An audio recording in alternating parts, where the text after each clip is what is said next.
Olá pessoal, tudo bem? Sejam todos bem-vindos. Muito obrigada pelos novos inscritos, muito obrigada a vocês que têm feito colaborações regularmente pelo Pix.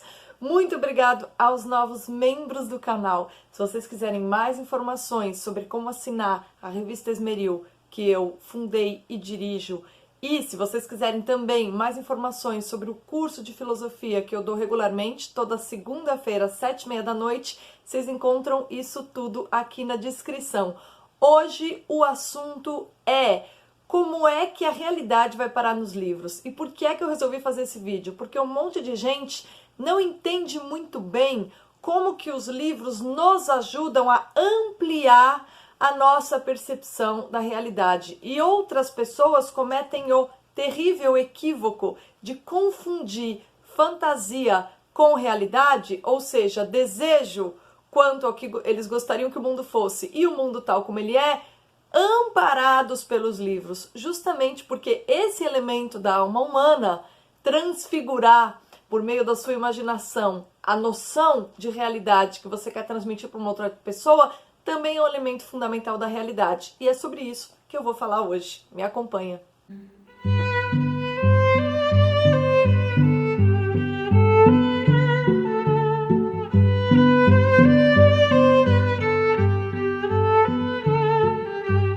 Pessoal, ontem à noite, com os meus alunos do curso Estudo do Texto Filosófico, a gente estava comentando os capítulos 5 a 8 da segunda parte desse livro aqui, né? E eu estava explicando como que a falta de cultura literária por parte da classe política do Brasil torna o nosso ambiente tão mediocrizado. Não era assim antigamente, sobretudo quando a gente lê ali em Joaquim Nabuco, o nível, né, do tipo de político que a gente tinha na época do Brasil Império. A gente já teve bons momentos, mesmo na Primeira República, a gente teve algumas figuras absolutamente impressionantes, tanto em oratória quanto em cultura política, mas de uns tempos para cá a mediocridade, ela domina o cenário, né? E eu tava, assim, para explicar a importância desses capítulos que a gente viu ontem, eu acabei fazendo uma longa digressão sobre o quanto que o gênero literário chamado tragédia é vital para nos ajudar a fazer algumas reflexões políticas sem as quais a gente não deveria nem tentar ser político, né? Eu acabei falando sobre o quanto que a tragédia nos ensina sobre alguns elementos vitais ligados a poder, honra, isso que a gente chama de liturgia e etc. E eu dizia isso justamente para falar, olha, a gente tem aqui uma figura absolutamente genial, um cara que foi um gênio político, né?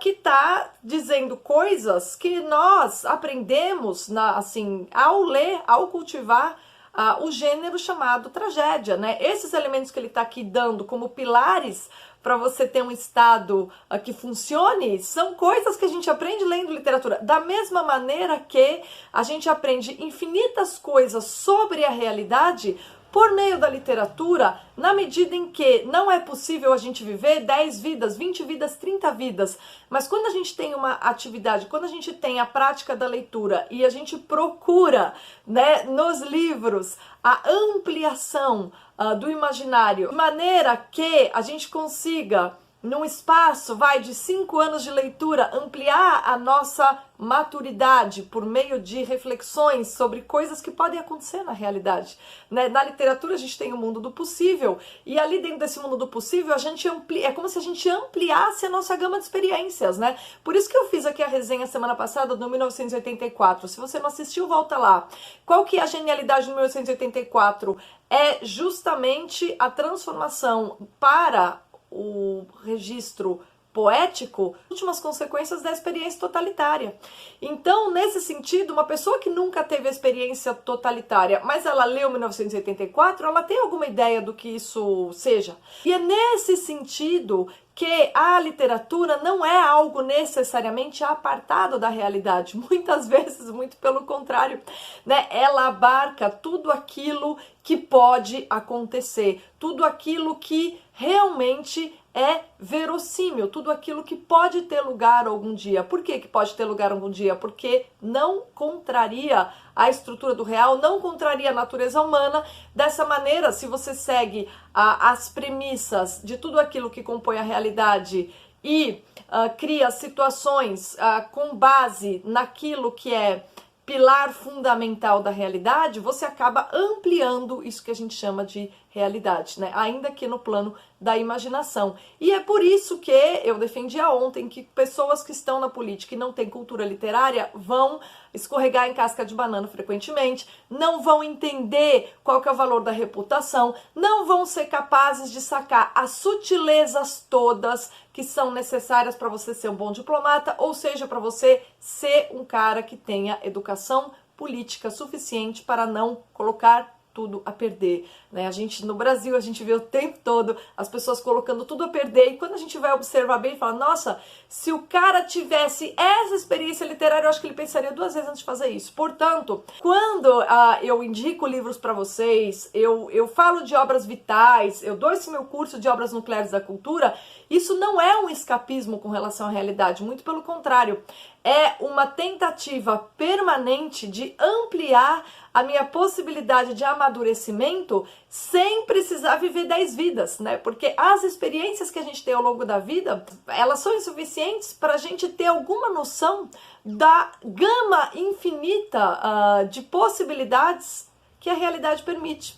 E aí, quando a gente tem uma educação literária, a gente consegue ampliar nossas experiências e acelerar o nosso amadurecimento, ou no mínimo a gente consegue ter uma capacidade de compreensão do mundo muito maior do que aquela que a gente tem com base unicamente nas nossas experiências do cotidiano, tá? Então, ao contrário do que muita gente diz, né, as pessoas às vezes que estão frequentemente envolvidas nessa atividade literária estão muito mais interessadas na realidade do que escapistas. Contudo, um elemento da realidade, como eu falei ali no comecinho, é o escapismo, né? As pessoas, muitas vezes, elas não enfrentam aquilo que está diante delas. Por exemplo, elas cometem um erro, elas sentem que aquilo é errado, mas elas não querem admitir que aquilo é errado. E aí, uma das táticas humanas mais milenares é a racionalização, né? E o que é a racionalização? É quando você inventa uma justificativa, e muitas vezes isso pode alterar a ordem do mundo para dizer para si mesmo que aquilo que você fez não estava errado, né? Ou quando você transfere a sua culpa para uma outra pessoa, ou quando você transfere o seu erro e a sua responsabilidade para elementos exteriores a você, que é aquela velha história de colocar a culpa na sociedade quando você que está sendo incapaz de arrumar o seu quarto, né? E aí você tem inúmeros exemplos na história da atividade intelectual humana que são simplesmente ilustrações de racionalização dos nossos erros para a gente não admitir o nosso fracasso, porque o fracasso é um elemento vital na experiência humana. Todas as pessoas vão fracassar em algum momento, as pessoas erram, as pessoas fracassam o tempo inteiro.